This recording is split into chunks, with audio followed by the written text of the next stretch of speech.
My name is Clara Hayes, and for 35 years I was the shadow in my own family. I was the daughter who worked the longest hours, who paid the bills when no one else could, who put her dreams aside so the family wouldn't fall apart. And yet, in every story they told, I was invisible. My parents called me responsible, but what they really meant was replaceable. My brother Daniel was the star, the golden child, the heir, the pride of the Hayes name. I was the spare, the afterthought. They thought I'd stay in my place forever. They thought I'd keep sacrificing until there was nothing left of me. But they were wrong. I didn't come back to remind them of my worth. I came back to take everything they once swore I'd never have. So on that night, when I walked into the mansion I had been banished from, I held only one intention in my heart: to make them see the truth of what they had lost. The dining room was just as I remembered. Polished marble floors, the long oak table stretching under a glittering chandelier. My parents sat at the far end, Daniel at my father's right hand, like a king in waiting. Their conversation froze the moment they saw me. "Clara?" my mother whispered, her eyes narrowing. I let my heels echo against the floor as I walked to the head of the table. My heart didn't race. My hands didn't shake. This was the moment I had been building toward for 10 long years. "You told me I'd never make it without you," I said, my voice steady, slicing through the silence. "You told me I would crumble outside this family, that I was nothing compared to Daniel, that you were wrong." My father leaned forward, his brows heavy with suspicion. "What are you talking about?" I placed the folder on the table. Papers spilled out. Contracts, profit charts, newspaper headlines. The logo on every page was enough to drain the colour from Daniel's face. "You see this?" I tapped the top sheet. "Your biggest rival, the company that has been stealing your clients, outsmarting your strategies and winning your investors? That was me. I built it. I was the architect behind every victory. While you dismissed me as a failure, I became the prodigy you never saw coming." My mother's lips trembled as she reached for the papers. Little girl desperate to be seen. I grew up in a house where love was measured, counted, and distributed unevenly. My parents never said outright that Daniel was their favourite, but they didn't need to. It was in every glance, every word, every small moment that told me I was second best. When Daniel brought home a trophy from his school debate, they threw a dinner party to celebrate. When I brought home a drawing I had spent days perfecting, my father barely glanced at it before saying, "That's nice, Clara. Why don't you try something more useful like your brother?" It was always like that. Daniel's mistakes were learning experiences. Mine were proof that I wasn't cut out for greatness. I remember one moment clearer than most. I was 12 and my class had been asked to design a science project. I spent weeks building a model of a water purifier from scraps I collected. Cardboard, wires, a plastic bottle I had begged from the neighbour. I worked late at night, cutting and gluing, while Daniel played video games in his room. When presentation day came, I stood proudly beside my model in the kitchen, eager to show my parents. But before I could say a word, Daniel snatched it up, his grin smug. "This is perfect," he said. "I'll use this for my project tomorrow." I stared at him, stunned. "But it's mine." My mother gave me a sharp look. "Don't be selfish, Clara. Let your brother borrow it. He'll represent the family better." And so he did. Daniel stood in front of his class with my invention, winning praise, winning awards, while I sat in silence at the back of the hall. When the teachers shook his hand and called him a genius, I wanted to scream the truth. But my parents only smiled, beaming as if the sun itself lived in their son. Later that night when I tried to protest, my father dismissed me with a wave. "Your brother carries the family name, Clara. You should be proud to support him." Support him. That was what I was meant to do. To work in the shadows, to give and give while Daniel took and took. It was the first time I understood that no matter how hard I tried, I would always be beneath him. But it wasn't the last time they would steal from me. Alone kept us afloat. My closest friend, my cousin Lila, was the only one who ever noticed. She'd call me after long nights, her voice soft. "Clara, they don't see it, but I do. You're the reason that house is standing." I used to smile at her words, though deep down, I wanted my parents to say them instead. One night still burns in my memory. The power company had threatened to cut the electricity. My father, frustrated and embarrassed, yelled at my mother for mismanaging the bills. Daniel had already left for a party, shrugging as though the problem didn't exist. So I quietly called the company myself. I paid what I could, my entire paycheck from the diner. The next morning, when the lights turned back on, my father smiled at Daniel and said, "Thank you, son. I knew you'd find a way." I stood frozen, my throat dry. Daniel looked confused for a second, then smirked and took the credit. My mother kissed his cheek, her eyes shining. "We're so lucky to have you, Daniel." Lucky. The word stabbed deeper than any insult. I wanted to scream that it was me, that it had always been me. But the words never left my mouth. I was too tired, too used to being ignored. Lila told me once, "One day, Clara, they'll choke on the truth. One day, they'll have to see you." But that day felt far away, too far. For years, I gave up pieces of myself, convincing myself that family came first, even if it meant burying who I was. I told myself that someday they would recognize me. Someday they would love me the way they loved him. But I was wrong. The more I gave, the more they demanded, and the more invisible I became. By the time I turned 27, I had stopped asking for recognition. I told myself that if I just worked harder, if I just kept the family together, maybe one day they would look at me and see something worth being proud of. But that day never came. When Daniel graduated from business school, my parents threw a party so lavish it looked like a wedding. They rented out everyone except me. I forced a smile, but my chest tightened like it was caving in. Pride of the family, future of the company, and me? I wasn't even a footnote in their story. Later that evening, I overheard something that shattered what little hope I had left. My parents were in the hallway, speaking in hushed voices. "Have you spoken to the lawyer?" my mother asked. "Yes," my father replied. "Daniel will inherit everything. The house, the business, the estate. Clara doesn't need to be included. She'll marry someone eventually. She's fine." Fine. As if I was a stray dog who could survive on scraps. I stood frozen in the dark, my stomach twisting. They weren't just overlooking me. They were erasing me. I wanted to march into that hallway, to scream that I deserved better. But the words stayed trapped in my throat. I realised in that moment that nothing I did would ever be enough. No sacrifice would earn their love. No achievement would make me equal. And something inside me snapped. That was the night I promised myself I would stop bleeding for a family that never wanted me whole. I didn't know yet how far they would go to break me. But I also didn't know how far I was willing to go to break free. After that night, I carried the weight of their words like a stone in my chest. Cut out of the will, forgotten, invisible. But still a part of me refused to give up. If I couldn't win their love, maybe I could still earn their respect.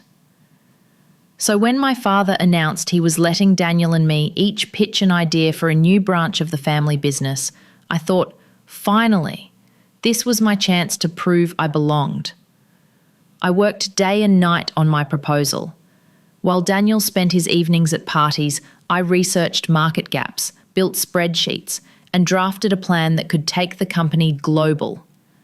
I poured every ounce of my skill and sacrifice into those pages, believing, hoping, that this would be the moment they finally saw me.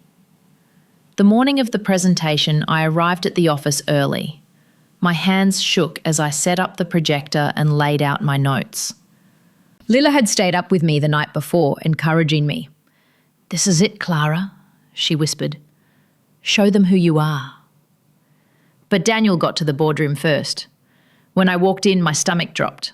My binder, the one I had left on the desk, was in his hands. He was flipping through it casually, a smug smile curling across his face. "Daniel," I snapped, rushing forward. "That's mine." He closed it slowly, like a cat toying with a bird. "Relax, Clara. Dad just wants results. Who delivers them doesn't matter." Panic surged through me. "Don't you dare."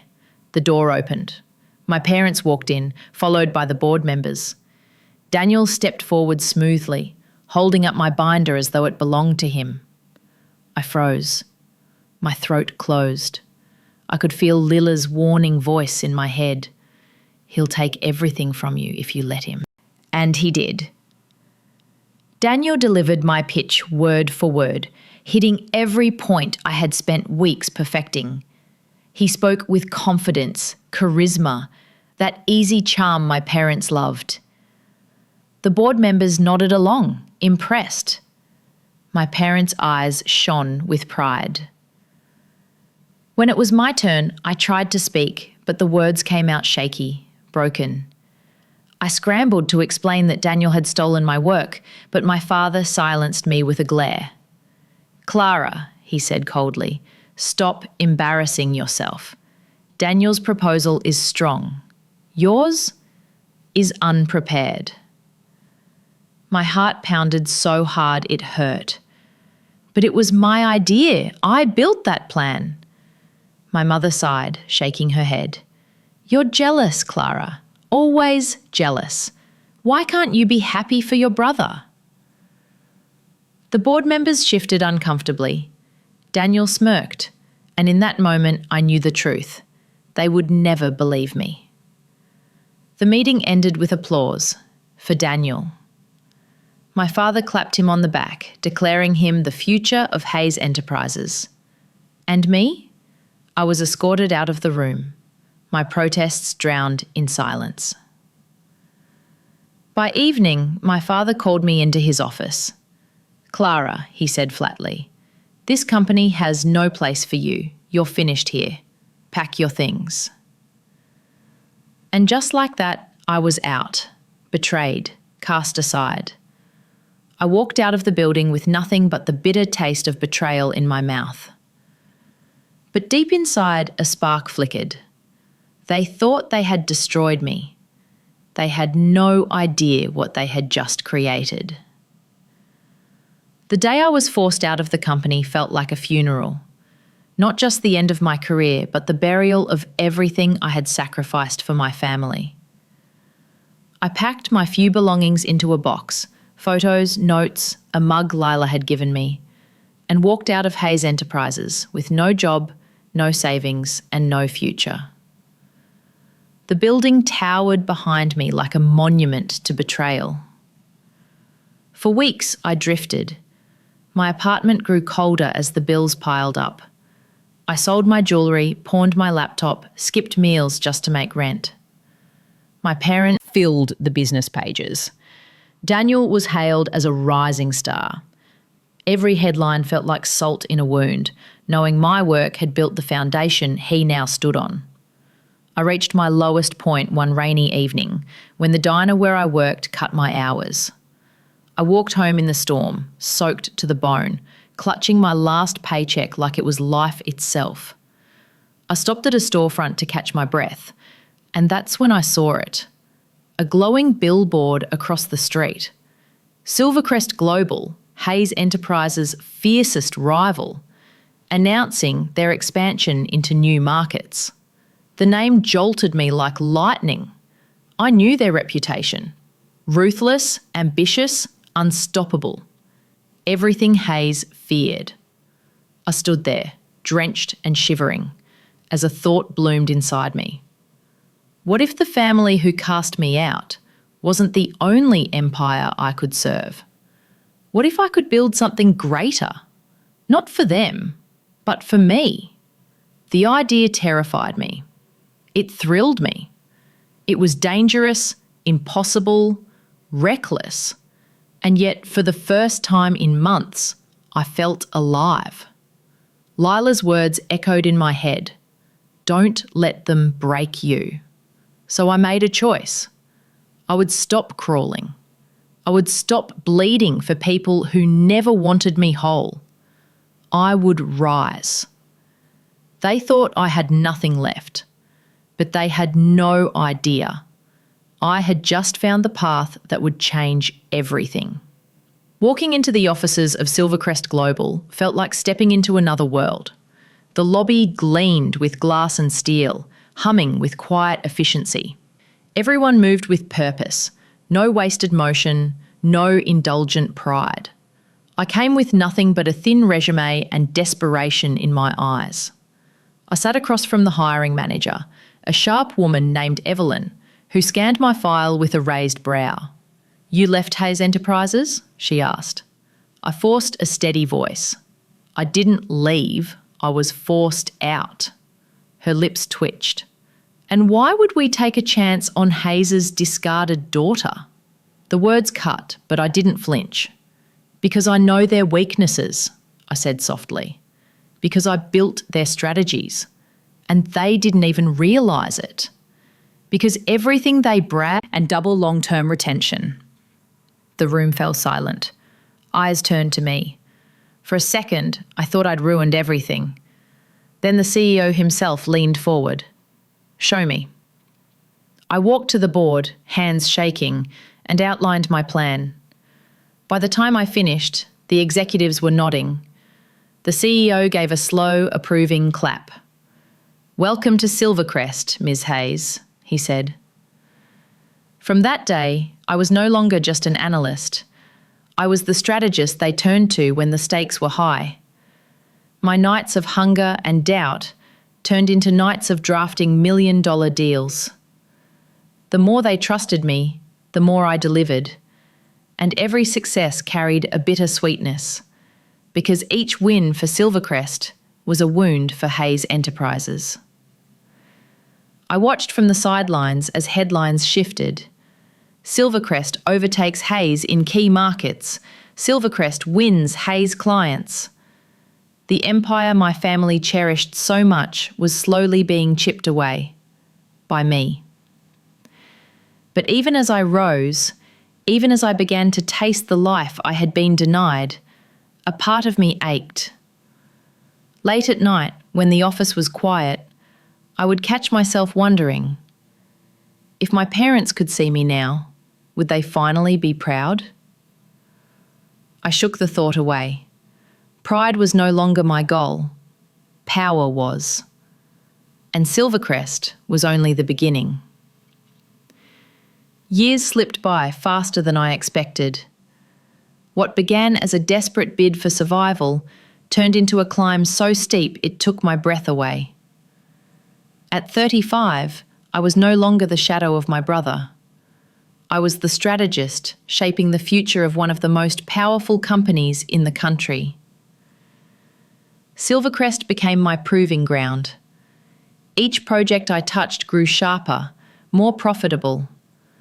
I streamlined supply chains, predicted competitor moves before they happened, and designed expansion plans that pushed us into markets Hayes Enterprises had never dreamed of. Evelyn, the woman who had first interviewed me, became my fiercest ally. "You don't just think outside the box," she told me once. "You tear it apart and build a new one." The CEO began pulling me into closed-door meetings. Investors requested me by name. Clients listened, wavered, and she knew it. Despite the ache, I kept rising. My name began appearing in business magazines. The architect behind Silvercrest's growth, the strategist no one saw coming. Each profile was another stone laid in the empire I was quietly building for myself. Then, one afternoon, an invitation arrived on my desk. A family gala celebrating Hayes Enterprises' anniversary. My parents' names printed in bold at the top, Daniel's face on the back, smiling like a king. I stared at it for a long time, my pulse quickening. I hadn't stepped foot in their world since the day they threw me out. "Are you going?" Lila asked when I showed her the card. "I don't know," I admitted. "They won't want me there." Lila gave a sharp laugh. "Oh, Clara, they have no idea who you are now. Maybe it's time they found out." I tucked the invitation into my bag, my thoughts heavy. Part of me wanted to burn it, but another part, the part that still carried the sting of being erased, knew this was a chance. A chance to walk back into their world. A chance to show them what they had created. And maybe, just maybe, a chance to finally settle the score. The night of the Hayes Gala, I stood in front of the mirror longer than I'd like to admit. The girl who had once been pushed to the shadows was gone. In her place was a woman in a sleek black gown, her hair pinned back, her eyes sharp. Confidence wasn't something I had to fake anymore. I had earned it. Still, as the chauffeur pulled up to the Grand Hotel where the gala was held, my stomach twisted. It had been nearly a decade since I'd seen my parents' faces, or Daniel's smirk. I wondered if they'd recognise me. Inside, the ballroom glittered with crystal chandeliers and polished silver. Guests in gowns and tuxedos filled the room, laughing and clinking glasses. The Hayes crest hung proudly above the stage, as if daring anyone to challenge its weight. I stepped through the crowd, my heels tapping against the marble. Conversations faltered as eyes turned to me. I could feel their curiosity, the whispers starting. Who was she? Where had she come from? And then, across the room, I saw them. My father stood stiff in his tailored suit, shaking hands with investors. My mother floated at his side, her pearls gleaming, her smile brittle. And Daniel was basking in the attention, telling some exaggerated story to a group of young executives, his laugh booming. When his eyes landed on me, the laughter froze on his lips, his brow furrowed. "Clara?" he muttered under his breath. My parents turned. My mother blinked, her smile slipping. My father's jaw clenched. For a heartbeat, none of us moved. The silence was sharp, cutting through the hum of the gala. Then my father forced a smile, strained and brittle. "Clara," he said, as though the word tasted sour. "We weren't expecting you." I tilted my head, letting my own smile curve slowly. I was invited. Daniel recovered first, stepping closer, his smirk returning. Well, look who decided to crawl back." I didn't flinch. I didn't crawl. I walked. Lila, who had insisted on coming with me, squeezed my arm gently from the sidelines. Her presence steadied me, a reminder that I wasn't alone this time. For the rest of the evening, my parents tried to mask their unease. They asked polite questions, feigned interest, but their eyes kept darting to me with suspicion. They didn't know who I was anymore. Not really. But they were about to find out. Because as the night drew on, a hush fell across the ballroom. A headline flashed across the large screen by the stage. Breaking news. Silvercrest Global announces major expansion.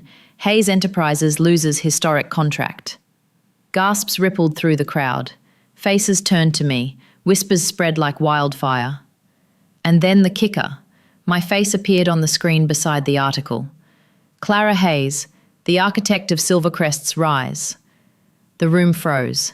My parents' smiles collapsed. Daniel's face drained of colour. And for the first time in my life, they looked at me.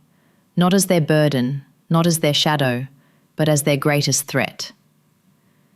The silence after my face appeared on that screen was deafening. For a moment, The entire gala seemed to stop breathing. I stood there calmly, glass of champagne in hand, while whispers hissed through the crowd.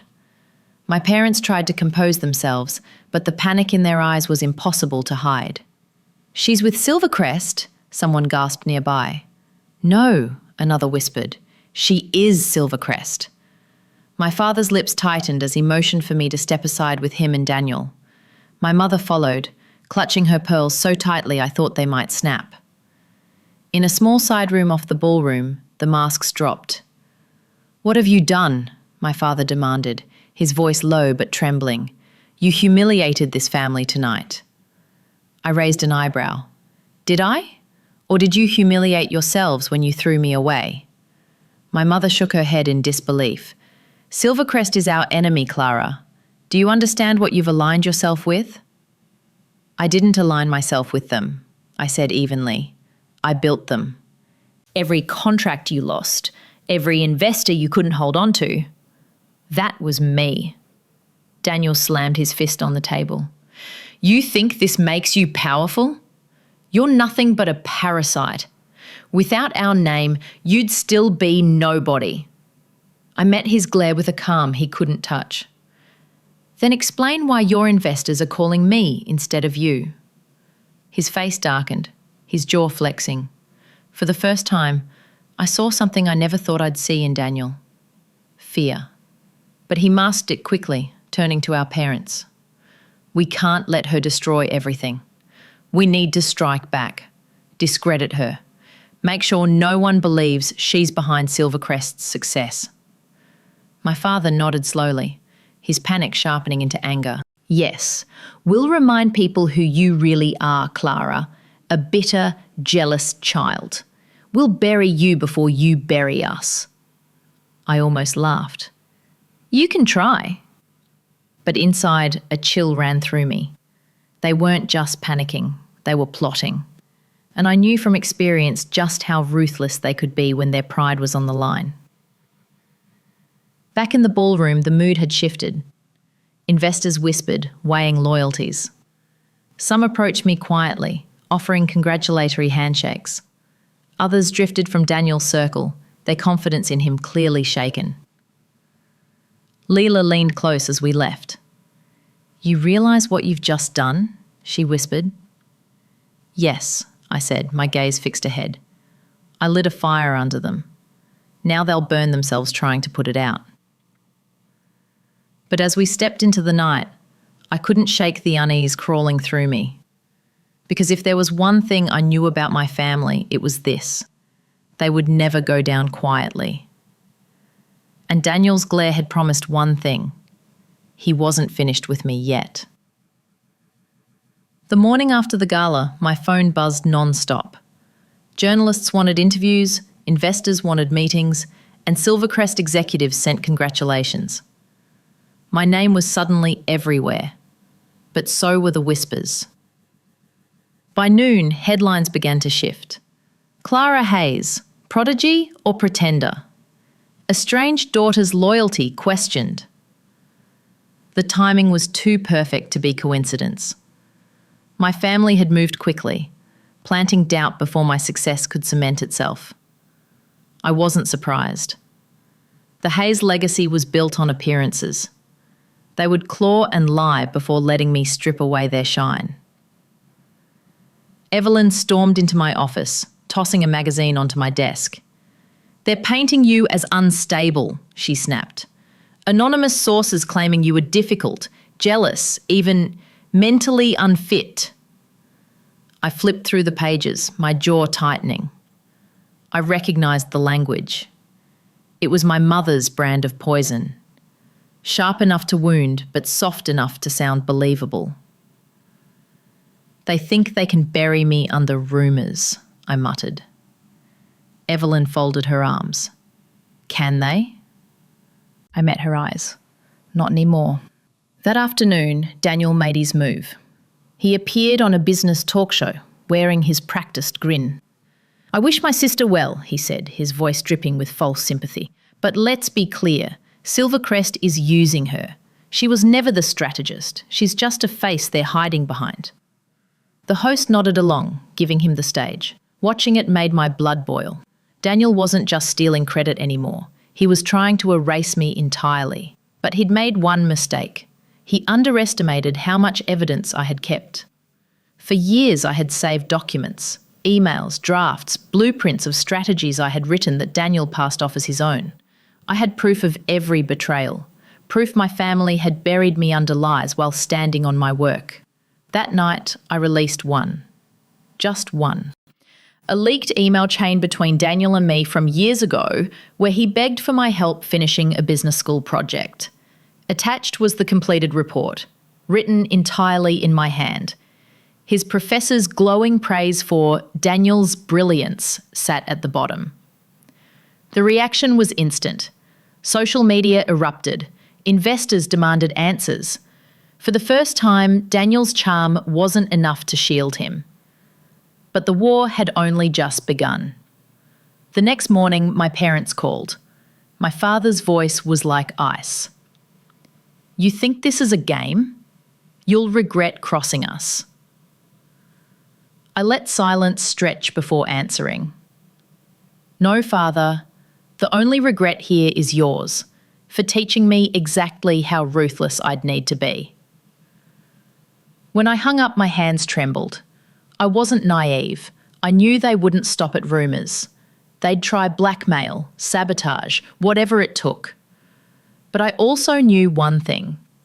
For the first time in my life, I wasn't the one scrambling to survive. They were. The smear campaign against me grew uglier by the day. Articles claimed I was reckless, unstable, power-hungry. Investors whispered doubts in boardrooms. Clients sent careful questions through Silvercrest's channels. It was exactly what my parents wanted, to paint me as a traitor and discredit my rise. But they hadn't counted on Lila. One evening, she called me, her voice steady but urgent. "Clara, enough is enough. They've dragged your name through the mud for too long. People need to know the truth. What you sacrificed, what you endured." I hesitated. "Lila, if you speak up, they'll come after you too." "I don't care," she said. "I've kept your secrets for years, but silence only helps them. It's time the world saw who you really are." The next morning, she did it. Lila appeared on a live podcast, her voice calm, her words cutting. She spoke of my sacrifices, the nights I worked 2 jobs to cover the mortgage, the bills I paid while Daniel partied, the projects I created only to watch him take the credit. "She carried that family," Lila said firmly. "Without Clara, the Hayes empire would have crumbled years ago. And how did they repay her? By exiling her, by erasing her, by pretending she never mattered." Clips of the interview spread like wildfire. Viewers flooded the comments with outrage. How could her own family do this? She's the real heir, not Daniel. The Hayes legacy is built on her back. My parents, of course, denied everything. My father appeared in a press release calling Lila's words emotional fabrications.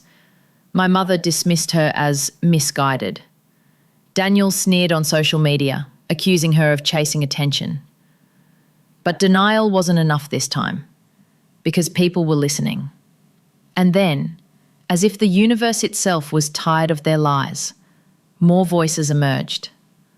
Old neighbours, co-workers, even former teachers began sharing memories. Small truths that painted a larger picture. Stories of a girl who stayed late at work to pay her parents' debts. A girl who skipped her own graduation trip so her brother could attend his. A girl who had always been in the background, holding everything together. Each story chipped away at the Hayes facade, leaving cracks for the world to see. For the first time, the spotlight shifted from me to them. Investors began questioning their integrity. Journalists dug into the family's history. The perfect image of Hayes Enterprises was unravelling. That evening, I sat with Lila in my apartment, watching the news cycle spin. She leaned against me with a tired smile. "They can't bury the truth forever," she said. "Not when so many people are finally speaking it." I nodded, though a knot still twisted in my stomach. My parents weren't finished. I knew them too well. Pride was their lifeblood, and now it was bleeding out in front of the world. And people like my parents didn't just sit back and bleed. They struck back. The more the truth spread, the more desperate my family became. Their empire was cracking under the weight of lies, and Daniel's charm could no longer patch the holes. So they turned to what they knew best: deception.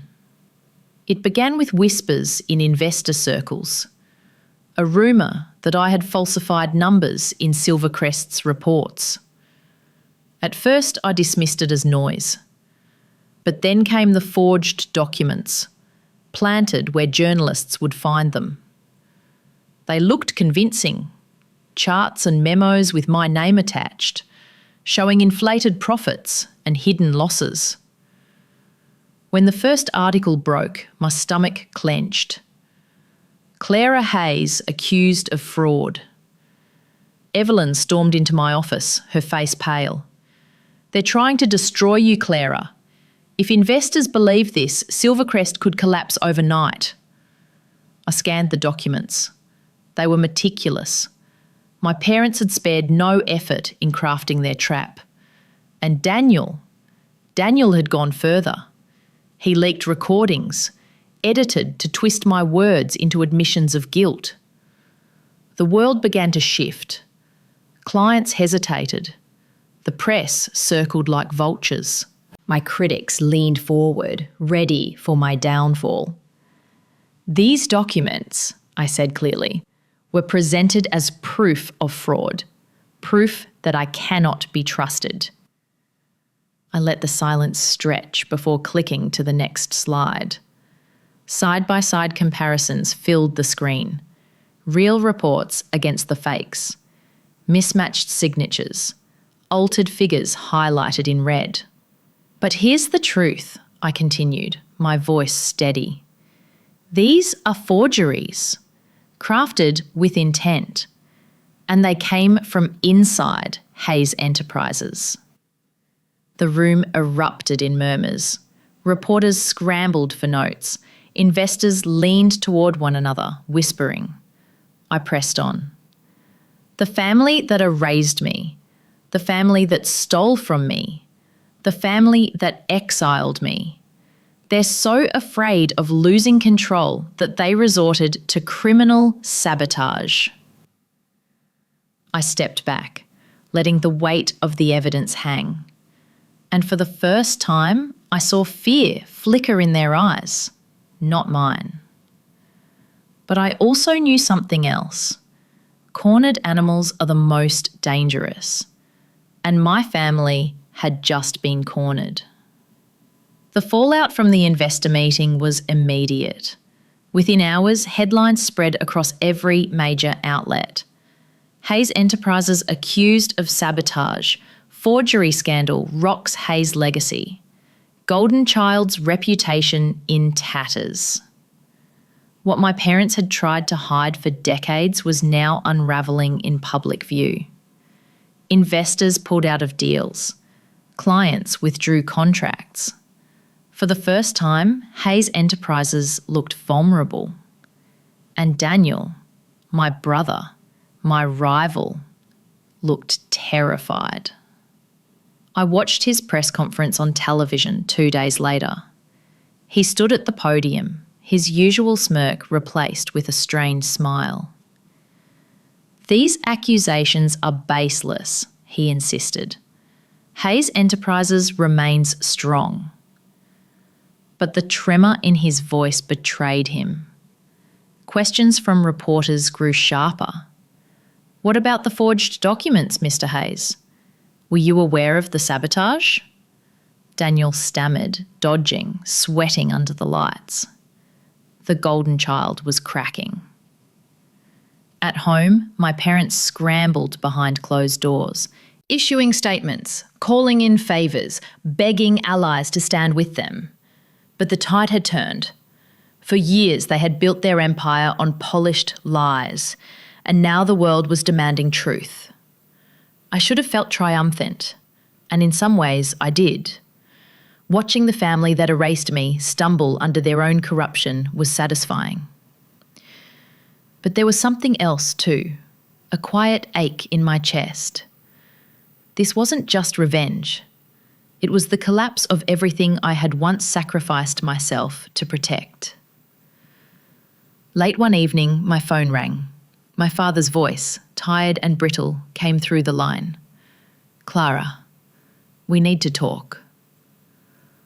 For a long moment, I said nothing. The same man who had told me I was worthless, who had cut me out of his will, was calling me now with desperation in his voice. "What is it you want?" I asked at last. He sighed heavily. "We can make this right. You've proven your point. Step back now and we'll bring you back into the fold.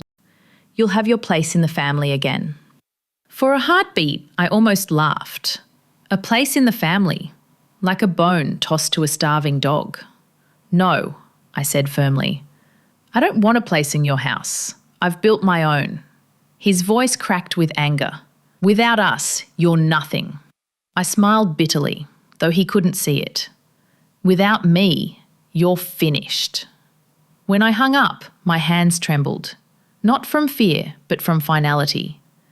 The Hayes empire was collapsing.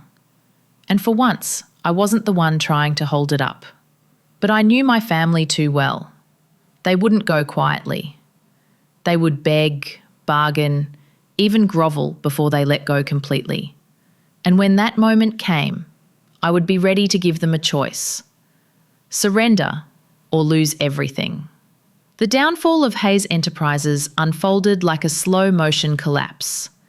Investors fled. Clients shifted to Silvercrest. The press circled daily, peeling back layer after layer of scandal until nothing remained but rot. The once proud Hayes name, spoken with awe, became a warning of arrogance and corruption. And through it all, my family clung to their pride like a sinking ship. Daniel tried one last time to corner me. He showed up outside Silvercrest's headquarters, eyes wild, voice desperate. "Clara, listen to me. You don't want to do this. We can rebuild Hayes Enterprises together. As siblings, as family." I looked at him, really looked at him, for the first time in years. I saw not the golden child my parents had worshipped, but a man who had lived his life on borrowed brilliance. My brilliance. "No, Daniel," I said softly. "You don't want me as family. You want me as your crutch, and I've carried you long enough." His face twisted with anger. "You'll regret this." But I didn't. Days later, my parents sent a letter through their lawyer, a desperate plea wrapped in formal words. They offered me inheritance, a stake in the company, everything they had once denied me. It should have felt like victory. Instead, it felt hollow. I held the letter in my hands, staring at it, felt no pity, only clarity. My family had taught me that love could be conditional, that loyalty could be twisted, that sacrifice could be forgotten. But they had also taught me something else, something they never intended. They had taught me how to fight. And now I was free. I looked out over the city one last time, the words forming in my heart like a seal closing forever. They thought I'd be nothing without them.